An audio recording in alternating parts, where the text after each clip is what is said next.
Kesni, I want you to tell me the biggest difference that you have noticed in practice following BYU's first road win of the season. Man, this week I feel like there's new confidence. A lot of guys are flying around, and I feel like there's a new energy. You know, every win you get, there's a boost in confidence, and I'm really seeing that with our guys this week, especially our offense.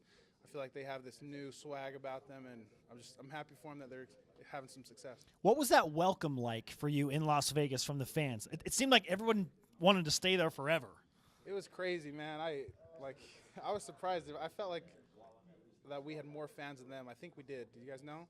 It was packed, and you could really feel it. I think we had an advantage in third downs and stuff like that when they were screaming their heads off, and it was nice. Yeah, BYU totally did. Let's just say yes. Yes. This is BYUtv, so it looked yes. like it. Yeah. Felt like it. How much more juice is there this week with you guys? Because I know you wanted to go to a bowl game, but winning the last three would be something of significance to this group, especially the seniors. Yeah, I just feel like our senior group's ready to go out hard, and we want to go out strong, and we're going to do our best to win these next two games. It was a great win last week, but UMass is a good team, and we're going to try to smash them like we did last year. They're a different team than they were last year. They're a lot better, but I think we're going to go out and win. Yeah, how are they different? Just watching film, their quarterback looks way good. He's pretty accurate. They got a nice tight end. He catches a lot of balls. Their O-line just looks a little more put together than they did last year. I think all around they're just a little more disciplined. They play a little harder than they did last year. They played some close games at Tennessee, again at Mississippi State. It's a lot of their games have been close. They're a pretty good team. They're 3-7, but they played a ton of close games. Yeah, so like they had a close game with Mississippi, and Mississippi had a close game with Alabama. So basically, UMass is as good as Alabama. Transitive properties. There is a 4-point difference in Alabama and UMass against They're like Mississippi. the same team. No, Transitive national champs. exactly. But after watching their film, they're just a solid team, and they do their job, and they go for big plays, and I think that's what made them competitive against Mississippi State, especially. They were going for those big shots and long runs, and in the end, Mississippi State put them away, but UMass gave themselves a chance with those big plays. BYU staring down the final home game of the season, senior day for 20 different BYU football players. What's this week like emotionally for the team? Man, it feels like when I was having my baby, like you don't really feel like it's going to happen, you know? You just go about your day and work hard, but in the back of my mind, I know, man, this is all coming to a head. It's all coming to an end real quick, and I just got to grind it out, do my best these last couple games. It's not real, Kesni. Yeah. This is not happening. Like UMass is the transitive national champions. Yeah, exactly. What emotionally will that be like rolling out for the last time at LaVell Edwards Stadium? Not just in a season, but for the last time for the seniors. Man, I think a lot of us, we just have so many great memories on that field. Whether it was like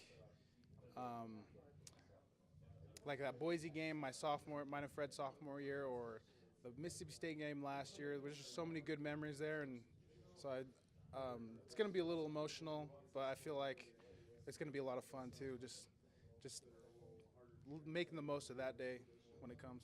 Before the game, when you're honored as a senior and you see your family, can you let it out, or you're in pregame mode? You're like 15 minutes to kick, right?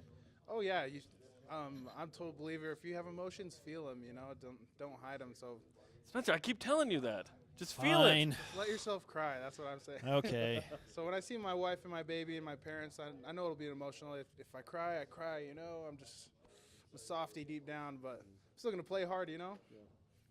What did you learn about your team in the win against UNLV that will benefit you the final 2 weeks of this season? Man, I see how much how our ceiling, you know, how high it really is. We haven't been playing up to our potential in all those losses we've had, and even in some of the wins. And so I know if we're on our game, especially the seniors, if we take that leadership role like we did last week, we're definitely going to win. We'll definitely come out with these next 2 wins. What, from your perspective on the defensive side, was the best part about seeing Joe Critchlow slinging around and Squally Canada run for 213 yards? Man, it was crazy. I don't know if you guys know, in Mississippi State, we played like 50 plays. Defense played 50 plays in the first half. Oh.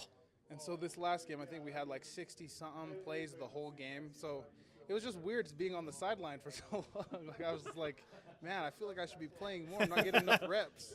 Lazy Kesni. And I had so much energy, and I don't know. It was just really encouraging, and I was so happy for those guys. Like, to see a kid like Joe, like I didn't know who he was 2 weeks ago, and to see him go out there and sling it around with no fear, he's the man. And especially Squally, man, like it's awesome to see him break out and just to see like him show how good he really is. What did you see from Joe in the locker room after the UNLV game? You're like, who are you? No, I know he is now. It was like 2 weeks ago he was starting to get reps, and I'm like, dude, who is this ginger kid throwing the ball around? But now I know who he is. Everyone knows who he is now. I don't know. Before the game, I told him this. I'll take credit, you know. I told him, Joe, you go out there, fearless, just sling the ball. Yeah. And I don't know if he was listening to me, but that's what it seemed like he did. He was like, what's your name? Yeah, probably didn't know me either. I'm really obscure too, I guess.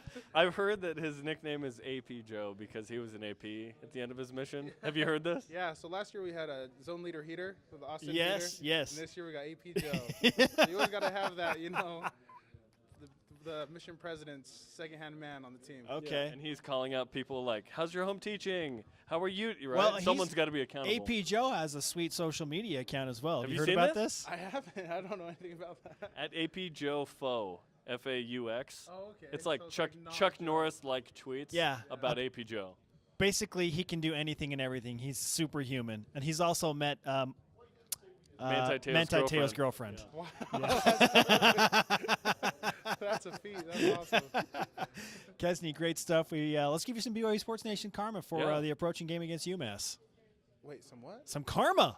You want some good karma? Yeah, please. I'd love He it. was scared for a second. He's like, "Wait, what are you giving What is me? this voodoo Does compliance business?" Does compliance know you're giving me this? Extra benefits.